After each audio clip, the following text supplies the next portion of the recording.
Lookism अपने हर नए chapter के साथ बस पॉइंटलेस होता जा रहा है और इसके पीछे ना ही पीटीजे की गलती है और ना ही उनके टीम की गलती है, तो सिर्फ लुकिज्म को देखने वाली ऑडियंस की। लोकिज्म पार्ट 48 में तुम्हारा स्वागत है होमी। चैप्टर नंबर 580 के बारे में। लास्ट पार्ट के अंदर हमने मिंजिन की बैक स्टोरी कंप्लीट कर दी थी। और ये वाला चैप्टर काफी ज्यादा मजेदार होने वाला है। तो खैर रिसेंट टाइम में लुकिज्म काफी ज्यादा पॉपुलर हो रही है, स्पेशली उसकी फाइट्स की वजह से। बट क्या लुकिज्म हमेशा से उसकी गैंग्स और उसकी फाइट्स के बारे में ही थी?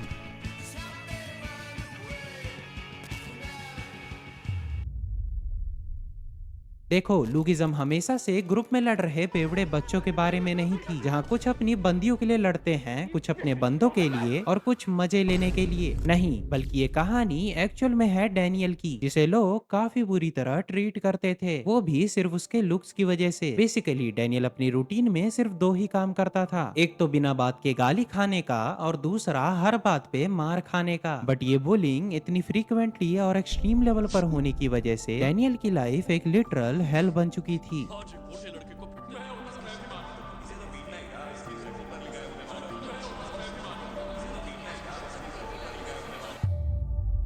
बट स्टिल इतना सब कुछ होने के बाद भी डैनियल अपनी लाइफ को बेहतर बनाने की कोशिश करता था। हाँ, वो बस कोशिश ही कर पाता था, अनटिल वो एक दिन सोकर उठता है और सोकर उठने पर उसे ये रियलाइज होता है कि वो एक दूसरी बॉडी में है, एक ऐसी बॉडी जो कि उसकी एक्चुअल बॉडी से दिखने में काफी ज्यादा अट्रैक्टिव है। एंड एग्जैक्टली उसी पॉइंट से लुकिज्म हमें सोसाइटी की रियलिटी दिखाता है, कैसे सेम पर्सन को उसके लुक्स के बेसिस पे कितना अलग ट्रीट किया जाता है। और यही वो रीजन था जिसकी वजह से लुकिज्म को इनिशियली काफी पॉपुलैरिटी मिली थी। एंड मुझे और मेरे जैसे हजारों लोगों को ये सीरीज इसलिए पसंद आई थी क्योंकि ये कोई फिक्शनल फैंटेसी वर्ल्ड नहीं था, ये हमारे सोसाइटी की एक रियलिटी थी। एक ऐसी सोसाइटी जिसका माइंडसेट बहुत ही सिंपल है, अच्छे दिखने वाले लोगों को अच्छा ट्रीट करो और अच्छे ना दिखने वाले लोगों को बुरा। और अगर मैं सच कहूँ तो यही रियलिटी में भी होता है। बात सिर्फ स्कूल बुलिंग की नहीं है, रियलिटी में ऐसे इतने सारे केसेस हैं जहाँ एक नॉर्मल पर्सन की पूरी लाइफ लोगों ने सिर्फ उसकी अपीयरेंस की वजह से रुइन कर दी। एंड पिछले काफी टाइम से ये केसेस बढ़ते ही जा रहे Video has हैं। emerged of a horrendous bullying incident at a South.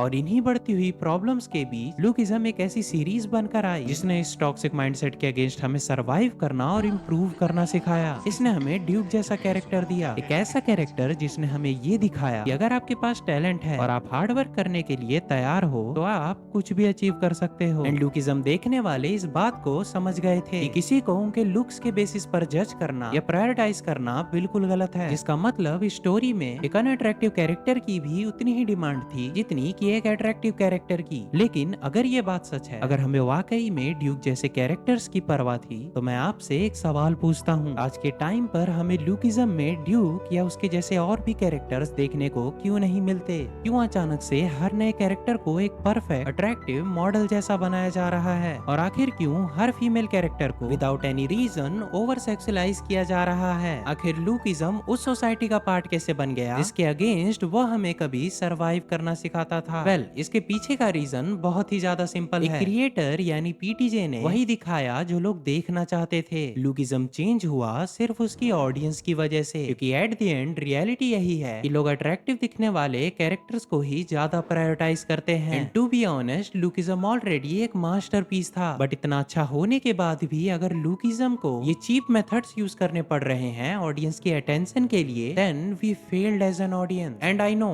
आप में से कुछ लोगों का कहना होगा कि फैन सर्विसिंग हर एक स्टोरी में किसी न किसी एक पॉइंट पर होती ही है, बट ये बिल्कुल भी सच नहीं है। एंड इसका सबसे बड़ा एग्जांपल है अटैक ऑन टाइटन, जिसे लोग मास्टरपीस कंसीडर करते हैं इसकी काफी वेल रिटन स्टोरी के लिए, और इसमें कहीं भी अटेंशन ग्रैब करने के लिए कोई भी टाइप के चीप मेथड्स का यूज ही नहीं हुआ है। खैर, सिर्फ अटैक ऑन टाइटन ही नहीं, बल्कि आप गिबली स्टूडियो के कोई भी एनिमे उठाकर देख लो, उसमें आपको एक ब्यूटीफुल स्टोरी और प्योर इमोशंस मिलेंगे। एंड इसी स्टूडियो की एक movie grave of the fireflies, जिसे देखने पर आपको ये रियलाइज होगा कि एक स्टोरी को देखने और फील करने में कितना डिफरेंस होता है। इन दी एंड मैं बस इतना ही कहूंगा कि आप जैसी भी चीजों को एंजॉय करोगे और उसे सपोर्ट करोगे, आपको इन फ्यूचर वैसी ही चीजें देखने को मिलेंगी। एंड लुकिज्म का चेंज इसका सबसे बड़ा एग्जांपल है। लोगों ने एक्चुअल रियलिटी से ज्यादा फिक्शनल फाइट्स को सपोर्ट किया, लोगों ने पर्सनैलिटी से ज्यादा लुक्स को सपोर्ट किया, एंड इन दी एंड उन्हें एक फिक्शनल स्टोरी मिली। And let's be honest, lookism के रिसेंट चैप्टर्स काफी अच्छे हैं। मैं भी उन फाइट्स को, उन कैरेक्टर्स को काफी एंजॉय करता हूँ, बट अब इस स्टोरी में वो पॉइंट ही नहीं रहा जिसकी वजह से हम इसे कभी लुकिज्म कहते थे।